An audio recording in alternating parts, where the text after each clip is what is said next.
Assalamualaikum warahmatullahi wabarakatuh. Alhamdulillahirabbil alamin. Assalatu wassalamu ala asrofil anbiya'i wal mursalin Sayyidina Muhammadin wa ala alihi wa sahbihi ajmain, amma ba'd. Saya hormati Ibu Miska Zulfa, SPDI MA, sebagai dosen pengampu bimbingan dan konseling pendidikan Islam, dan teman-teman seperjuangan yang saya banggakan.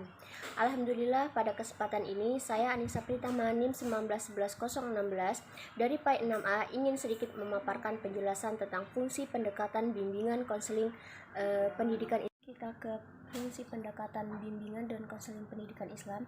Ada baiknya kita sedikit menjelaskan tentang pengertian bimbingan dan konseling. Saya akan menjelaskan sedikit bimbingan dan konseling pendidikan, yaitu usaha mengajak peserta didik untuk mengarahkan peserta didik menjadi lebih baik, yaitu baik tingkah lakunya, sifatnya, fisikis atau mental, sehingga menjadi kuat dan terarah.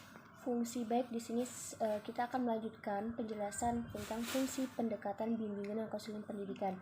Yang pertama yaitu fungsi pemahaman. Fungsi pemahaman yaitu fungsi bimbingan dan konseling yang akan menghasilkan pemahaman tentang sesuatu oleh pihak-pihak tertentu sesuai dengan kepentingan pengembangan pendidikan secara pemahaman, baik itu pemahaman terhadap dirinya sendiri, lingkungannya, masyarakatnya, dan teman-teman sekitar.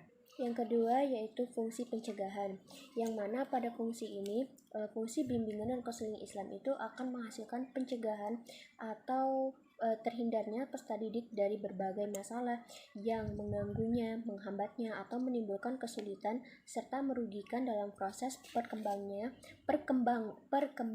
dalam proses pembelajaran, yaitu fungsi penuntasan, yang mana pada fungsi ini bimbingan konseling akan menghasilkan teratasinya permasalahan yang dialami oleh peserta didiknya.